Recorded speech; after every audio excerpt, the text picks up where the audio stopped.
এই যে দেখো গোপাল, এই হলো সেই ঝিল যেটার কথা আমি তোমাকে বলেছিলাম, বুঝলে? এত বড় ঝিল, এতে মাছ অনেক আছে নিশ্চয়ই। সে আর বলতে, এই ঝিল মাছে ভরপুর। শোল মাছ, শিঙি মাছ, রুই, কাতলা, বোয়াল সব আছে। কিন্তু এভাবে ফাঁকা পড়ে থাকলে তো যত্নের অভাবে সব মরে যাবে বাবু। কি আর করব বলো, একা মানুষ, এই কাজ ও কাজ করে আর এসব দেখাশোনার সময় কই। তবে এক কাজ করতে পারেন বাবু। হ্যাঁ, বলো কি কাজ? আমি এই ঝিল থেকে মাছ ধরে নিয়ে সেটা বাজারে ভালো দামে বিক্রি করলে বেশ ভালো বেচা কেনা হবে। বলছো? তুমি তো দপ্তরে থাকো। দপ্তরে আর কত টাকায় কামাই বলুন? একটা ব্যবসা শুরু করতে পারলে মন্দ নয়। আর লাভের একটা অংশ না হয় আপনাকে দেব। তা বুদ্ধি তো মন্দ নয়। ভেবেছো যখন শুরু করো, তাহলে কোনো সমস্যা হলে আমি আছি। বেশ, আমি তাহলে সব বন্দোবস্ত করে আপনাকে জানাচ্ছি বাবু। যাক বাবা, মাছের চিন্তাও দূর হলো। আর বিনা খাটুনিতে কটা টাকা পেলে তাতে মন্দ কি?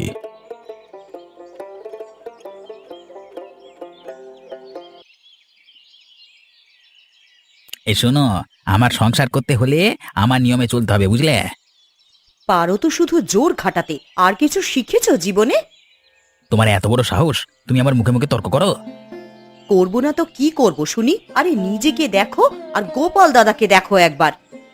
কি কি আছে ওই গোপালের মধ্যে যে আমার নিজেকে ওর সঙ্গে তুলনা করতে হবে? হ্যাঁ, কত অভাবের সংসার, তারপরও লতার মুখে সব সময় হাসি থাকে, আর নিজেকে দেখো, অভাব তো চলছে, আর ব্যবহার আর কি বলবো। শোনো, সংসার চালানো কত কঠিন সেটা পুরুষ মানুষ হলে বুঝতে। আর আমাকে গোপালের সঙ্গে তুলনা করবার আগে নিজেকে লতার সঙ্গে মিলিয়ে দেখো। পাও তো অবিনাশ বাবুর পা চেটে, মাস শেষে অল্প কটা টাকা, কোনো ভালো কাজকর্ম নেই, শুধু চামচেমি করেই বেড়াও। তোমার তোমার এত বড় স্পর্ধা, তুমি আমাকে বলো আমি চামচাগিরি করবে তাই? হ্যাঁ হ্যাঁ, আমি আজই আমার বাপের বাড়ি চলে যাব, আর থাকবো না এখানে। হ্যাঁ হ্যাঁ, যাও না যাও। দুদিন পর লাথ মেরে তোমার বাপ আবার আমার সঙ্গে সংসার করতে পাঠাবে। হ্যাঁ,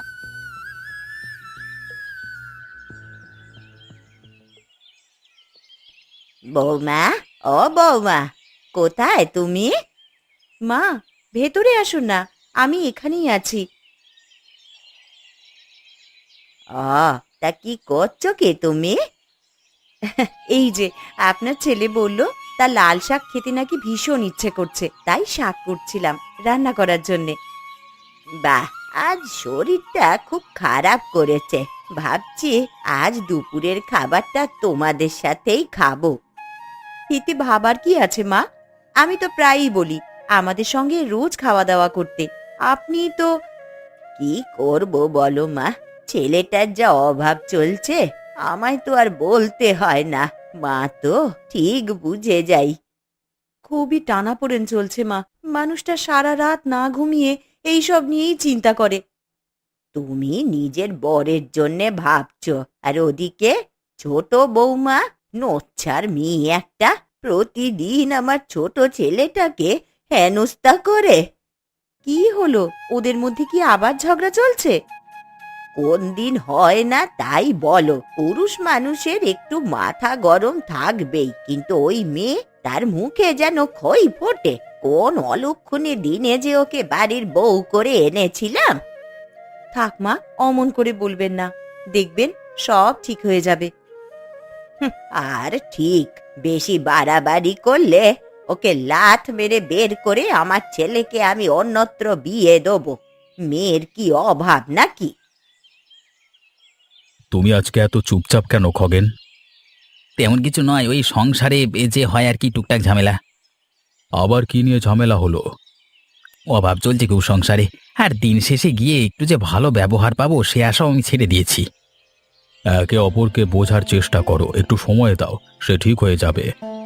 কি আর বোঝাবার চেষ্টা করব, কিছু হলেই বাপের বাড়ি চলে যাওয়ার জেদ করে।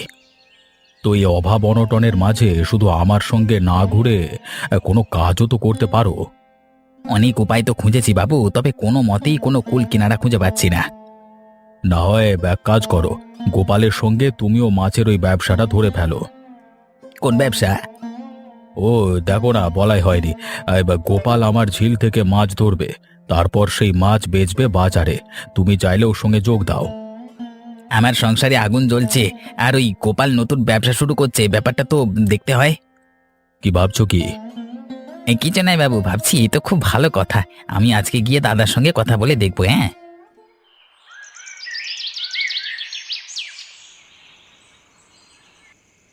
তোমাদের একটা কথা বলবার ছিল। বল বাবা, কি কথা? আমি একটা নতুন ব্যবসা শুরু করব ভাবছি। ব্যবসা? কিসের? মাছের ব্যবসা। আজকে সকালবেলায় অবিনাশবাবুর পুরনো ঝিলটা দেখে এলাম, মাছে ভরপুর ঝিলটা, বুঝলে? বাহ, তো বাবুকে বলেছো এই কথা? হ্যাঁ হ্যাঁ, বাবুর সঙ্গে কথা বলি এলাম। আর চুক্তি হচ্ছে লাভের একাংশ বাবুকে দিতে হবে। তবে মাছের ব্যবসা আজকাল তেমন একটা ভালো চলছে না। আমি মাছ ধরে এনে সেটা অল্প দামে বিক্রি করব। দেখবে ব্যবসা খুব ভালো চলবে আর অভাবও ঘুচবে। তোমার কথাই যেন সত্য হয় গো। বাবা, ওই ঝিলটা কোথায়? আমিও দেখতে যেতে চাই। আমি চিনি ওই ঝিল। যখন বাবুর জমি দেখাশোনা করতাম তখন দু একবার যাওয়া হয়েছিল। তাহলে আমায় নিয়ে চলো না ঠাকুমা। বেশ, তোমায় আমি শীঘ্রই সেখানে নিয়ে যাব দিদি ভাই।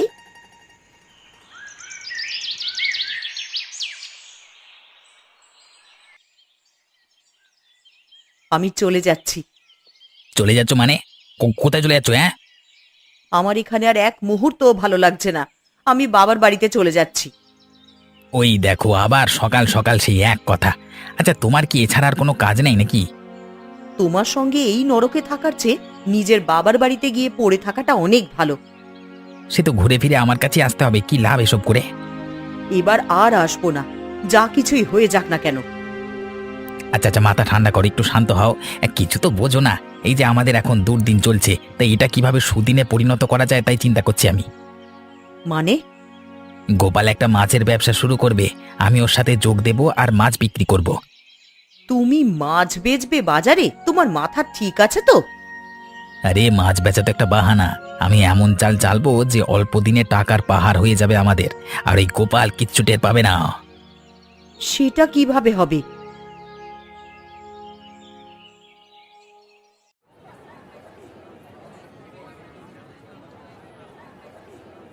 কি গোপাল, কেমন চলছে তোমার ব্যবসার প্রথম দিন? হ্যাঁ, আপনার আশীর্বাদে ভালোই চলছে বাবু। সকাল থেকে 700 টাকার মাছ বিক্রি করেছি। বাহ বাহ বাহ বাহ, খুব ভালো। খগেন আসেনি তোমার সঙ্গে? খগেন? কই না তো। ও কেন আসবে আমার সঙ্গে? ও তো বলেছিল ও তোমার সঙ্গে কথা বলবে, তোমার এই ব্যবসায় তোমার সঙ্গে যোগ দেওয়ার কথা বললো যেন।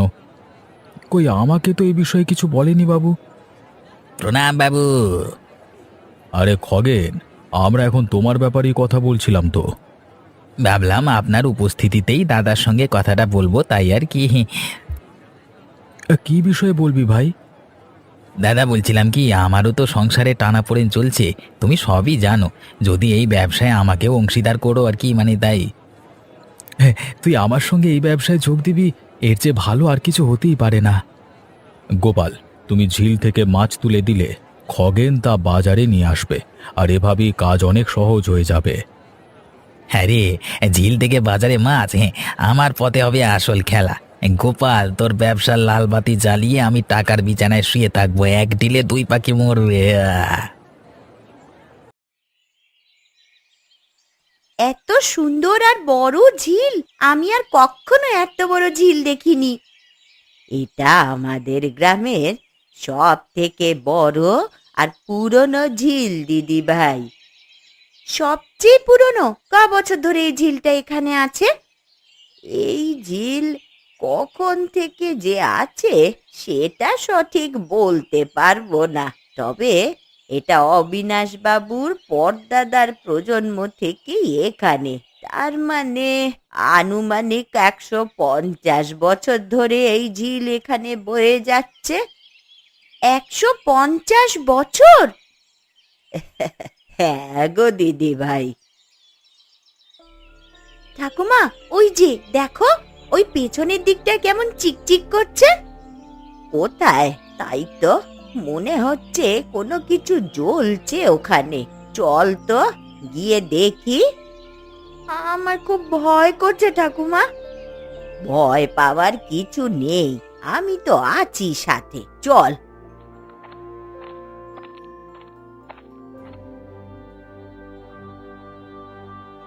ওরে বাবা, এত রত্ন, এত হিরে জহরত! এখানে এত সব রত্ন, অথচ এইভাবে কেমন ছড়িয়ে ছিটিয়ে পড়ে আছে।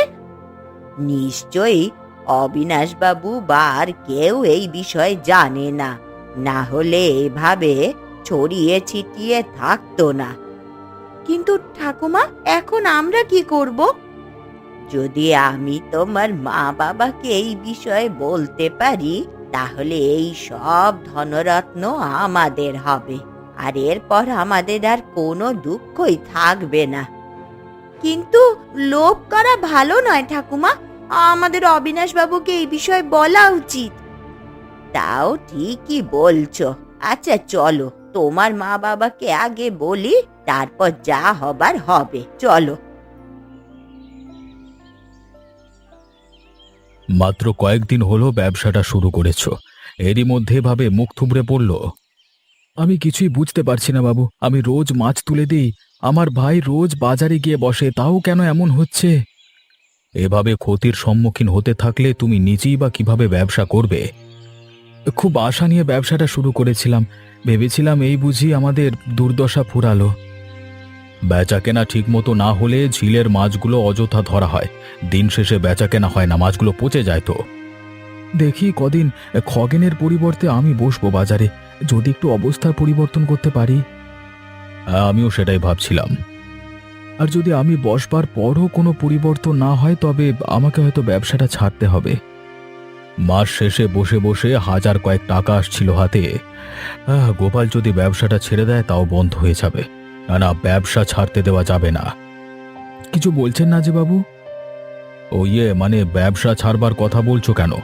এত সহজে হার মানতে নেই গোপাল, চেষ্টা করতে থাকো। ঠিক আছে বাবু, আপনি যখন বলছেন আমি চেষ্টা করে দেখব। তুমি তো সকাল থেকে ঝিলের ধারে ব্যস্ত ছিলে, যাও তুমি বাড়ি গিয়ে বিশ্রাম নাও। ঠিক আছে বাবু, চলি। গোপালের লাভ হোক বা না হোক, কিছুতেই ব্যবসা ছাড়তে দেওয়া যাবে না, না হয় আমার সোনার ডিম দেওয়া মুরগি হাতছাড়া হয়ে যাবে। আজকে পুরো 5,000 টাকার নকল ওষুধ এই মাছের বাক্সে করে চালান করলাম। এখন এই গোপালকে 2 থেকে 300 টাকা দিয়ে বলবো মাছ বিক্রি হয়নি। আরে খগেন না, খগেন বাবা, কোথায় যাচ্ছিস রে তুই? আমি তো বাজার থেকে সবে বাড়ি ফিরছি, তো তোমরা এই সময় এখানে? হ্যাঁ হ্যাঁ। পূজা দিদি ভাই জেদ করছিল ওই অবিনাশ বাবুর পুরনো ঝিলটা দেখতে যাবে। ও বেশ, তো চলো তবে একসাথে বাড়ি ফিরি। ঠাকুমা, খগেন কাকুও তো অবিনাশ বাবুর কাছেই কাজ করে, ওকে বলো না ওই গুহার কথাটা। গুহা? কোন গুহা? ও কিছু নয় রে, ছোট মানুষ, কি যে বলছে, চল বাড়ি ফিরি। কি লোকাতে চাইছো আমার কাছ থেকে, সত্যি করে বলো তোমা। বলো কি মা, এই ধনরত্নে ভরা গুহা কিভাবে দেখলে?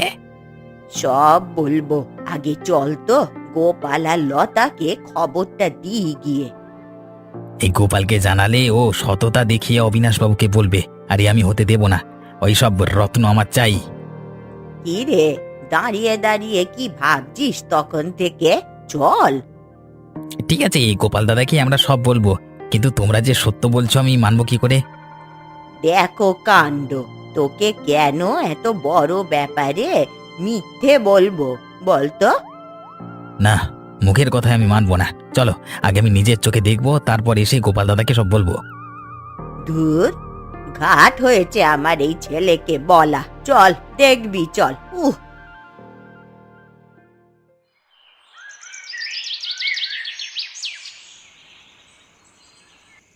ওগো, তুমি এসেছো? আমি যে চিন্তায় চিন্তায় একেবারে শেষ। কাজে গেছিলাম, আর রোজ তো এ সময় ফিরি, চিন্তা করবার কি আছে আবার? ধুর, তোমার জন্য কেন চিন্তা করতে যাব শুনি? আমি চিন্তা করছি মা আর পূজার জন্যে। মা আর পূজা? কি হয়েছে ওদের? কোথায় ওরা? সেই দুপুরের পর বেরিয়েছে, এখনো ফেরেনি ওরা। বলো কি হে, চারিদিকে আঁধার হয়ে গেল, এখনো ফেরেনি মানে? জানি না গো, কিছুই বুঝতে পারছি না। আমায় বলতে, আমি ওদের সঙ্গে করে নিয়ে যেতাম।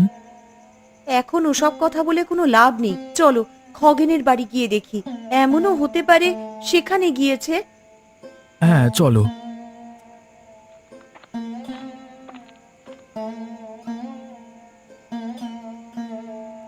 খগেন, খগেন বাড়ি আছিস ভাই? কি হলো কি, এখানে এসে অমন চেঁচামেচি করছেন কেন? এইভাবে বলছিস কেন নীলিমা? এই সন্ধেবেলা বাড়ির সামনে এসে এইভাবে চেঁচামেচি করছো, আর কি করব শুনি? তোমরা থামো নীলিমা। খগেন কোথায়? আমার স্বামী এখনো বাড়ি ফেরেননি। মা আর পূজা ওরা কি তোমার বাড়ি এসেছিল? তিনি কেন আমাদের বাড়িতে আসতে যাবেন? তিনি তো আমায় সহ্যই করতে পারেন না। কেন যে আমি ওদেরকে একা যেতে দিলাম? এইসব কিছু হয়েছে তোমার কারণে, বুঝলে? তুমি আমাকে বললে না কেন একটিবার? এখন এসবের সময় নয় গো, চলো ওদেরকে খুঁজি।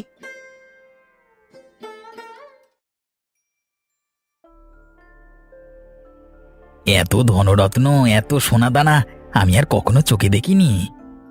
তোকে আর বলছি কি খোকা, যদি আমরা অবিনাশ বাবুকে এই বিষয়ে বলি, তবে অবিনাশ বাবু ঠিক খুশি হয়ে আমাদেরকে বড় কোনো পুরস্কার দেবেন।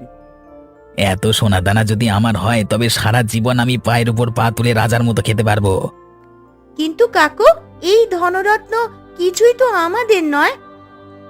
এগুলো নিশ্চয়ই অবিনাশ বাবুর পূর্বপুরুষের ফেলে যাওয়া সম্পদ। এইগুলোতে অবিনাশ বাবুর অধিকার আছে। ঠিক বলেছ ঠাকুমা, আমাদের অবিনাশ বাবুকে জানানো উচিত। তা তো বলবো, কিন্তু আগে তোমার মা বাবাকে এ ব্যাপারে বলতে হবে দিদি ভাই। তারপর সবাই মিলে অবিনাশ বাবুকে বলবো। কিন্তু সে তো হচ্ছে না মা। মানে কি বলতে চাইছিস? মানে হলো, এই সম্পদ এখন আমার, এসবের ভাগ আমি কাউকে দেব না। না, এ অন্যায়। এই ধনরত্ন সব অবিনাশ বাবুর, আর আমরা গিয়ে তাকে এইসব বুঝিয়ে দেবো। অবিনাশ বাবুকে তোমরা তখনই বলতে পারবে যখন তোমরা এখান থেকে বেরোবে, আর আমি থাকতে সেটা কিছুতেই হতে দেব না। এবার তোমরা এই অবস্থায় ততদিন অবধি থাকবে যতদিন না এখানে তোমরা পচে মরছো। এরপর আমি এসব ধনরত্ন হাতিয়ে নেব। ভালো থাকো দুজনে।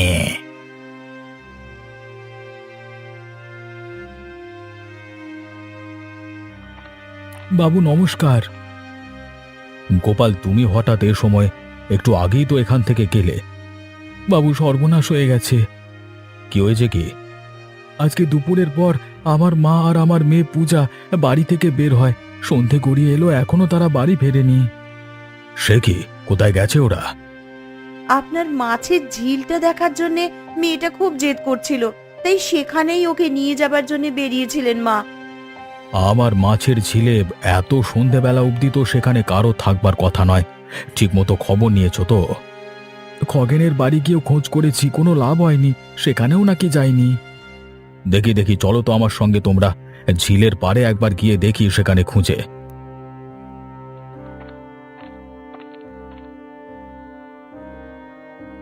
এইদিকে তো কখনো আসা হয়নি, আর ভেতরে এত আলোর মতো ছড়াচ্ছে।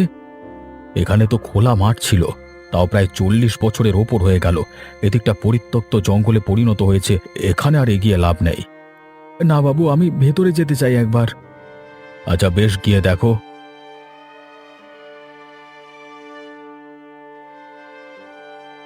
মা, পূজা, তোমরা?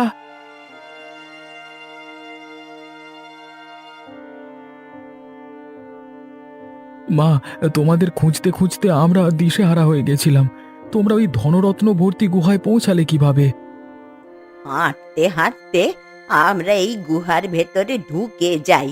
পরে আমরা চেয়েছিলাম বাবুকে এসে সব বলতে, কিন্তু খগেন কাকুর সঙ্গে পথে দেখা হয়। খগেন কাকু আমাদের থেকে সব শুনে কৌশলে এই গুহায় নিয়ে এসে আমাদের বেঁধে রেখে চলে যায়। যেন আমরা কাউকে কিচ্ছু বলতে না পারি। আমি ভাবতে পারিনি আমার ছেলে ধনরত্নের লোভে আমাকেই কিনা প্রাণে মারতে চাইবে। গোপাল, তুমি গিয়ে খগেনকে ধরে নিয়ে আসবে এক্ষুনি। ওর ব্যবস্থা আমি করছি। যথাজ্ঞা বাবু, ও যা করেছে তার কোনো ক্ষমা নেই। আমি ওকে এক্ষুনি গিয়ে নিয়ে আসছি। বুড়িমা আর পূজা দিদি ভাই, তোমরা নিজেদের সততা অক্ষুণ্ণ রেখেছো আর ওই ধনরত্ন প্রথম খুঁজে পেয়েছো। তাই আমি নই, তোমরাই সম্পদের আসল দাবিদার।